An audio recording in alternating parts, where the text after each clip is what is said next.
passing around, please recheck your information if it's entered right or wrong. Perhaps I haven't put it wrong.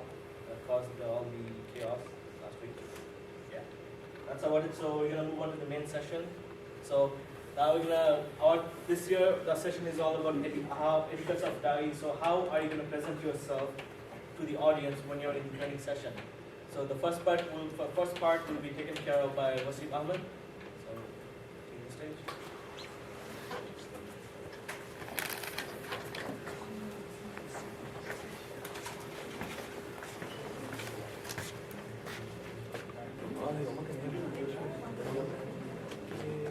السلام عليكم ورحمة الله وبركاته. الحمد لله والسلام على رسول الله وعلى آله وصحبه أجمعين. أما بعد أعوذ بالله من الشيطان الرجيم بسم الله الرحمن الرحيم. رب اشرح لي صدري ويسر لي أمري واحلل عقدة من لساني يفقهوا قولي وزدني علما. Brothers and sisters, alhamdulillah, today we will be talking about the manners and etiquettes of Dawah. So, I think everybody who thinks that it's not important to know the Dawah, to do the Dawah. Who thinks? Is there anyone think that it's not important? Anyone? MashaAllah, everybody thinks it's important. So, let me give you one reason why it is important to know the manners and etiquettes. Actually, what happens if we don't know the manners, the etiquettes, and we do the Dawah? Give the Dawah, what happens? Go ahead. You make Dawah the wrong way. You might, instead of making someone interested in Dawah, convert it, and you might make them go away from it. Perfect. What else? Yeah. And if you misinform them, they can misinform the next person they speak to. You can misinform the next person they speak to, and then a lot of mistakes get out there. So let's see what happens actually. I have a video here.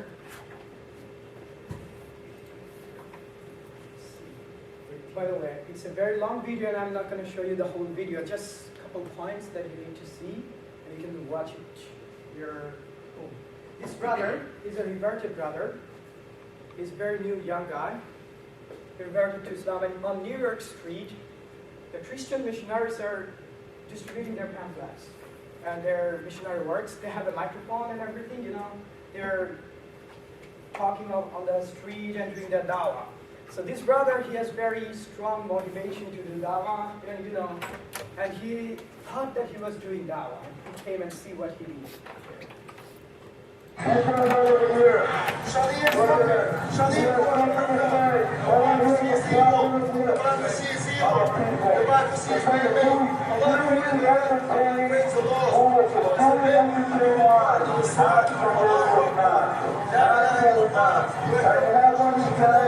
can have a conversation with you, then why even talk to you?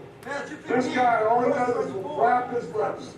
Flap, flap, flap. What are you doing here? What are you trying to do for us? What are you trying to do for us? What's your message? My message is, if y'all don't accept Islam, y'all going to hell. Okay, he says if we don't accept Islam, we're going to hell. So everybody out here is going to hell? Is everybody out here going to hell? Is everybody out here going to hell? Okay, we all? That's in the Bible. That's in the Old Testament. He does not worship Allah. No, he doesn't. He did not worship Allah. Now, go have yourself a bacon sandwich. Go ahead, go to BLT. Have some.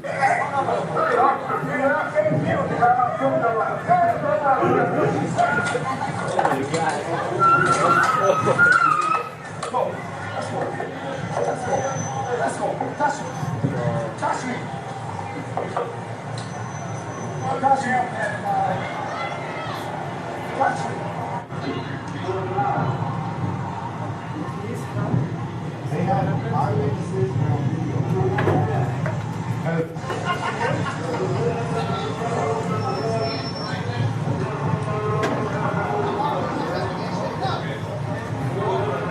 They don't let me do the prayer. It's not going to be on Judgment Day. It's not going to be on the prayer.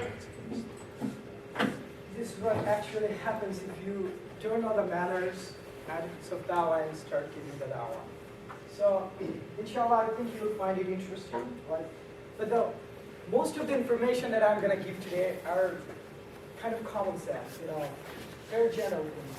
But the thing, we are just trying to remind you, just trying to, put in, and you guys to know that, yeah, this is what actually I have to do, just to remind you guys, not to teach you, instruct you, I think, because this is not something to teach, And they're very broad topics. If you're more interested on these topics, manners and etiquettes, seeking knowledge and manners of doing dawah, then there are a lot of materials available. You can do the research, inshallah. And we divided this in two sections. First, etiquettes of seeking knowledge, and then I'll go inshallah manners and etiquettes of dawah. So basically, if I tell you to do a research, for example, a topic like women. So if I give you a topic, the equity of women, equality of Muslim women, how would you start your research? If I give you a topic saying the discrimination of women, and you have to reply on it, how would you start your research? Yeah. In the Quran?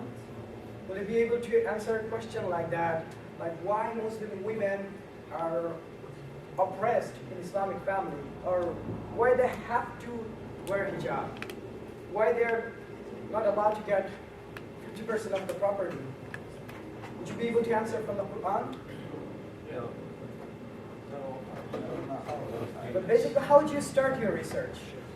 Number one, I would go to wikipedia.ca. The first thing, but that's not 100% accurate. So then from there, I would jot down notes. I would see like what Wikipedia said, and then from there, I would do related research. I would open up journals and whatnot. You can do a survey and ask the people like percentage. So it's not actually something like that. You have to tell them this is what we actually need to do. You have to give the analogy. You have to give the Quranic evidence, hadith, and other Islamic sources. So how would you start? How would you find the articles, the research, the things? Yeah. Exactly. First, look at what the most common misconceptions are, so that you know what people are going to say when they're thinking before they actually say it. And then once you know what they're going to say, you can find the research and the evidence for the arguments that you're going to make when you rebut that, because a lot of them are really tricky. Yes. So basically, we usually start our research with Imam Mufti Maulana, Imam Mufti. Actually, this is how we start our research, right? But the thing is, how reliable is Google Mufti? How reliable are they? Oh, I didn't. How reliable? Are they reliable all the time? Won't tell you are right. They're not. In fact, yesterday I searched something and I found really, really, really awkward information. If you search, really. So no taqlid on them, please. No taqlid. Do you know what taqlid means? Blind belief. No way. No taqlid with them. So, approach to research. How can you approach? You can approach it from two perspectives. The first is insider and outsider. The insider perspective is like when you study as an insider, as a follower, you do the deep study, deep understanding. You do deep research. Basically what we do when we study Islamic sources like Quran, Hadith, Islamic literatures, Islamic books and other things, we do that insider perspective. We try to understand, we try to dig in deep, we try to find the actual meaning. And for example, you study Islamic things in Islamic University, maybe in Medina or whatever. This is insider studies. And you do, the outsider study is, you just take when you should take this kind of study approach when you study Bible, the books, by academic journals and things. Because for example, you study Islamic, like Hadith and Quran in Carleton University. You study from outsider perspective. It's not insider. So basically the point should be noted here is when you study the Islamic materials, Quran, Hadith, Islamic literatures, you should take insider perspective. You should understand it more. Not necessarily for the IW, but also for your life, your everyday activities. And when you do research about the other sources like Bible, Hindu scriptures, whatever, you should take an outsider approach. Even if you read the outsider books, you should, like academic books regarding Islam and other things, you should take an outsider perspective. Because if you take insider perspective on them, you'll lose your track. So, the authenticity of sources, these are very important things because we already know that. There are so many information available, but we are concerned about their authenticity, right? So how can you find authentic information from internet, basically? The first thing is you have to have taqwa and ikhlas. Imam Ahmed rahimahullah, he said, there is no knowledge without the fear of Allah, without taqwa. So you have to be fearful to Allah when you do the research. You have to have ikhlas. But they're very, very important because you have to seek for the truth instead of looking for something that supports your own view or own opinion or something or your own impression. You have to come beyond that. When you study, look for the Islamic sources, you have to look for the truth, and you have to think that Allah is always observing you. Allah is watching you. And you are not trying to express your own belief or opinion, but rather you are trying to express the truth. Then the verification is very important. You have to verify the information. In Wikipedia, in Google, and everywhere, there's so much information. And in Wikipedia, if you go, you'll see the citations. They also give the citations, the sources, where did they get them from.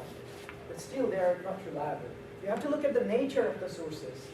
Things, for example, if you find an information on CBC, or CNN, or BBC, or Fox TV, you know Fox TV? It's the most, I would say, enemy of Islam. They directly criticize the Islam, They have special program yeah. So you're not likely to get any information from there. You should not rely on the information you find from there. Then, when you give the credibility, if you find two sources, for example, if you find two sources regarding the topic, for example, regarding the women's rights, one source has used a lot of Quran and Hadith and gave a good conclusion. The other source used less Quran and Hadith, but used a lot of analogies and came to a good conclusion. You should give credibility to the one that used the Quran and Hadith more. Because this is our source. We should give credibility to those sources which have more meat, than rice. Come on, my sister,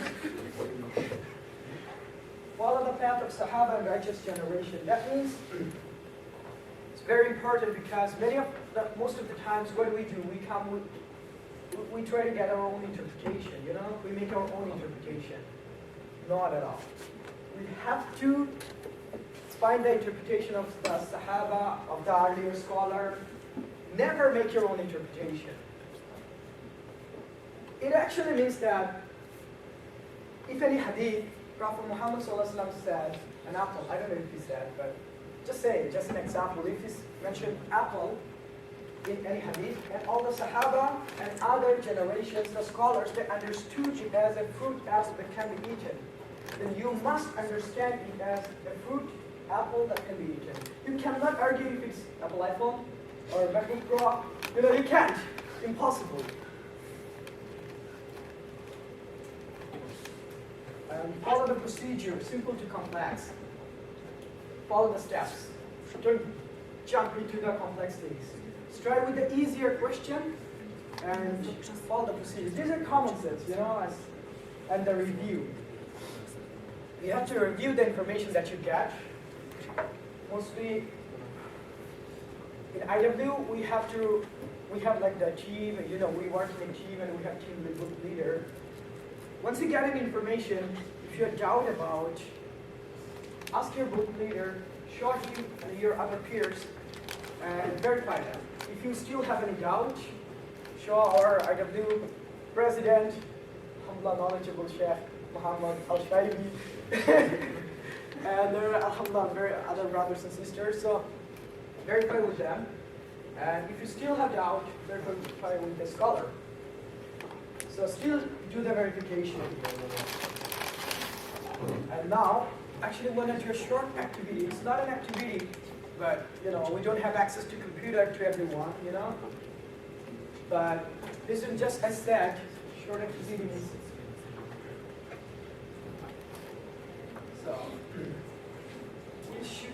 we are searching Islam and terrorism. Islam and terrorism in Google. Let's see what happens.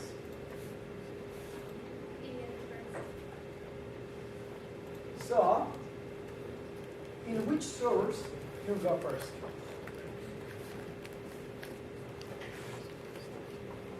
What comes first? Wikipedia. Right. Let's go and see what it says.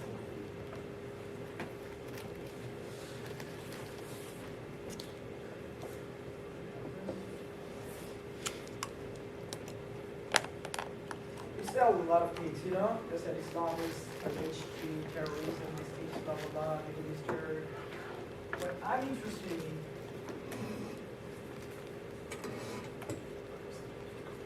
yes. Well, look at this paragraph here.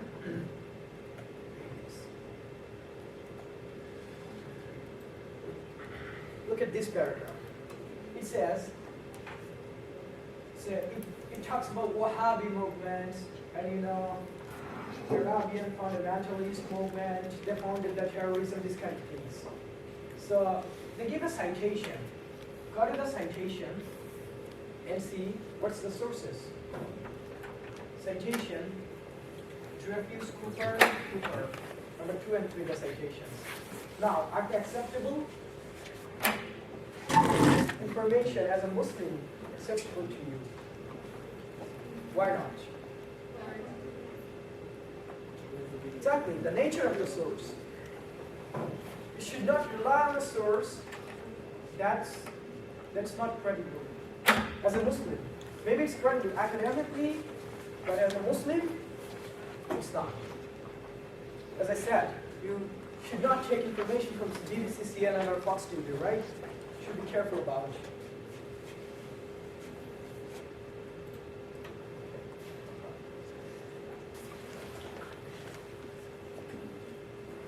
Is it acceptable? Why not?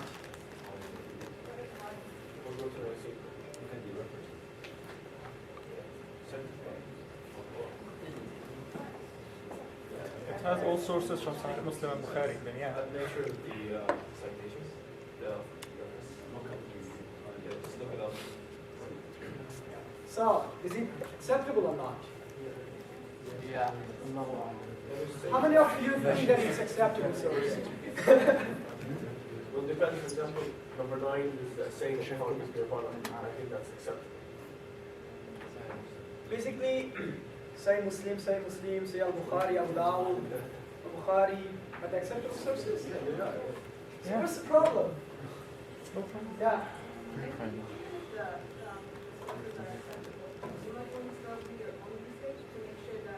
The way they're building up the story is the right way.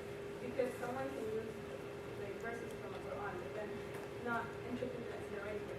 So even if the source like that acceptable, probably still do extra work. Very fun. Yeah. Yeah, so it's the same thing as she said. You have to check the context of what you're talking about. You can't just recite an ayah from the Quran and say it's from the Quran, so it's a reliable source, and without actually talking about the context of what the ayah came down for. Sorry. The first thing is you have to look at the nature of the sources. That means where do you get it from? So look at the address, the website. What's that? It's islamguide.com. Well, it sounds. It's okay. But you still have to do the verification. You should not rely on it. There's so many websites, these kind of names, but they're made by Christian missionaries. Go to the, if they have about us or contact us, go and look at their other things, the informations. Then read the other articles. Try to find any other articles about any topic that you know about any topic that you have little more ideas. So if you read and see that the other sources they're not actually conveying something wrong, and then you can actually accept the sources. But mostly the use of Quranic verses and Hadith, Allah, they're acceptable. Acceptable websites. So,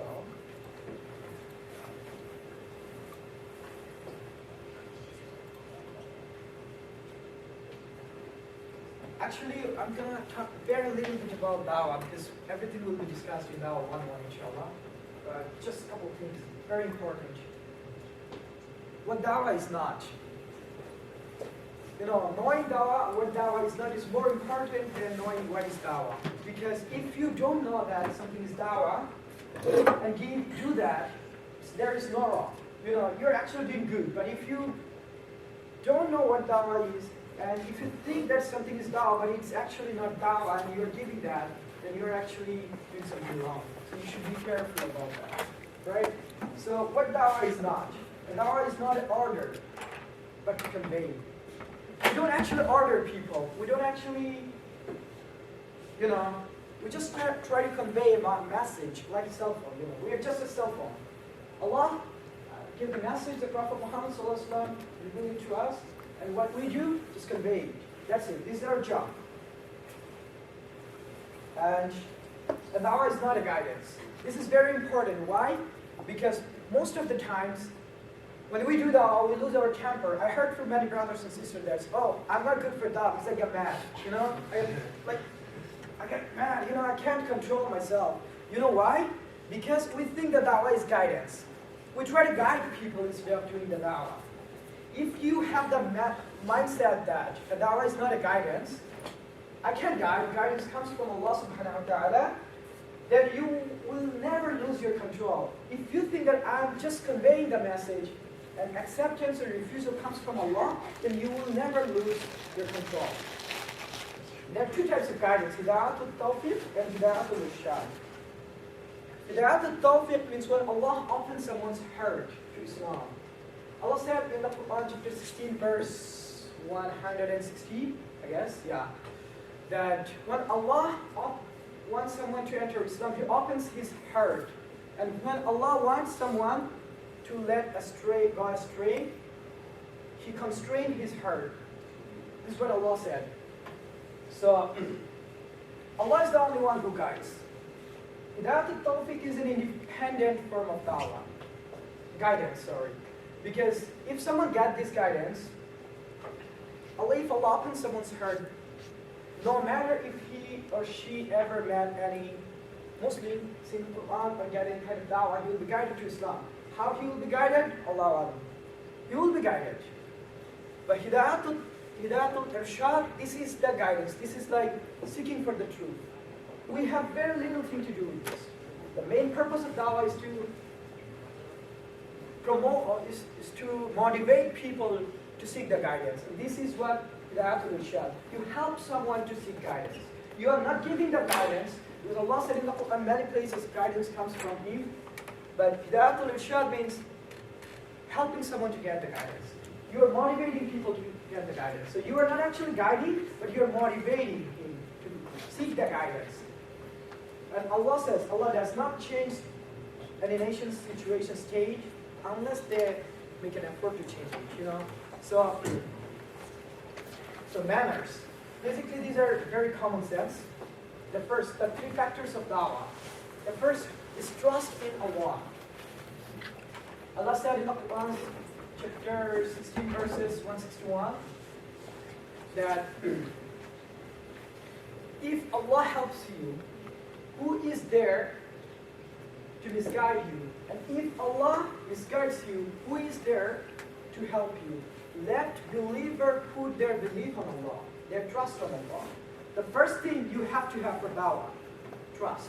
You have to trust on Allah. You have to rely on Him. The second factor is strive and struggle. You have to strive.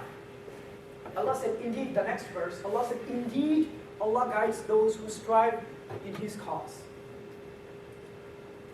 So you have to, first, you have to put your trust on Allah subhanahu wa ta'ala.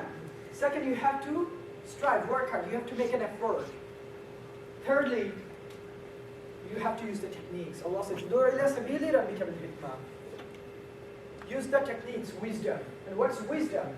Imam Baz rahimahullah, he said the wisdom is ability to clarify information, ability to use analogy in an appropriate way, ability to distinguish truth from the falsehood. This is what wisdom is.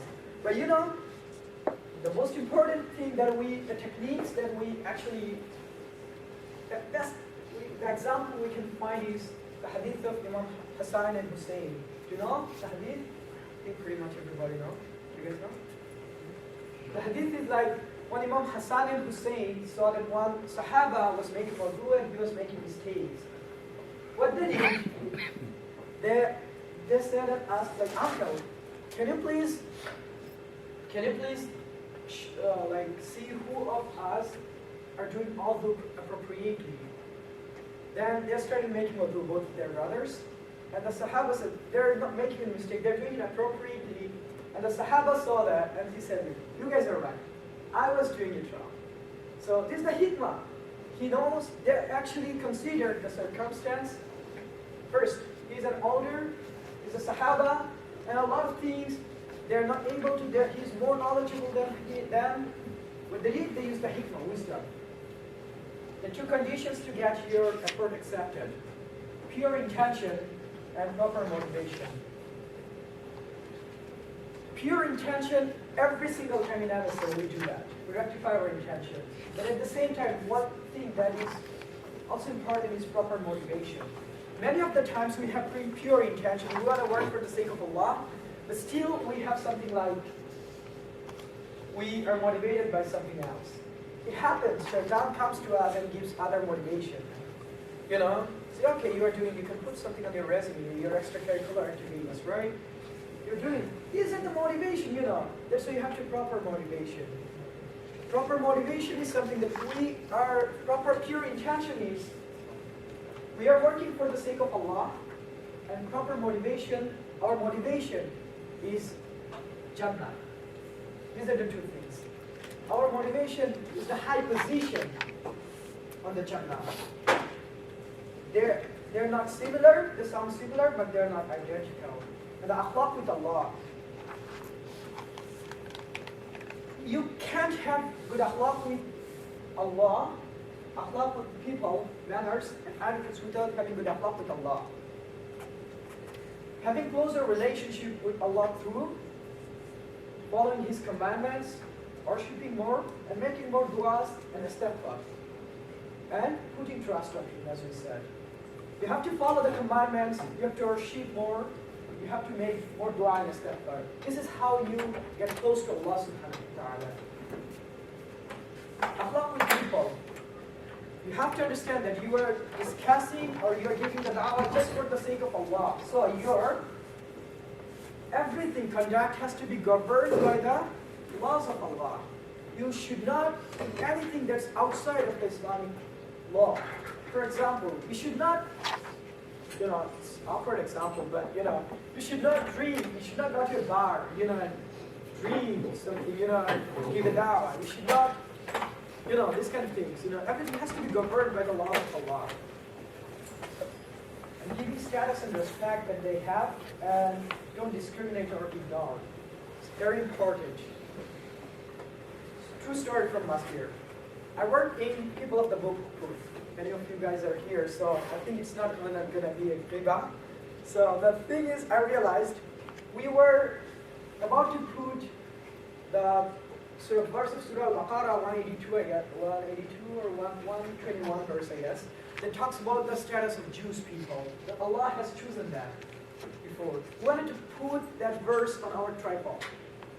Many of our team members, they did not feel comfortable with that. So, but the fact is, Allah already given the status to them. You have to give it. You can't deny it. Allah has already mentioned. So give the expectation that they had. Allah said in the Surah Al-Imran, chapter 3, verse 64, that قُلْ يَحْلَ الْكِتَابِ. Allah said, the Prophet Muslim, when you do the da'wah, don't say قُلْ يَا يَهُودُ وَالنَّصَارَى. Allah said, قُلْ يَحْلَ الْكِتَابِ. Because this is their status. This is their expectation we have in Islam. You have to give them. You have to give them the proper expectation that they have. Then you should say, تَعَالَى إِلَى كَلِمَةٍ سَوَاءٍ بَيْنَنَا وَبَيْنَكُمْ. Come to the common terms as between you and us. You have to give their expectation first. You have to respect them, then you have to give the da'wah. And you should not discriminate or never feel arrogance that I'm better than him, I'm more knowledgeable than him, I'm more pious than him. The thing is, like, you have to have that humility, humbleness all the time. You have to think, maybe this person is better.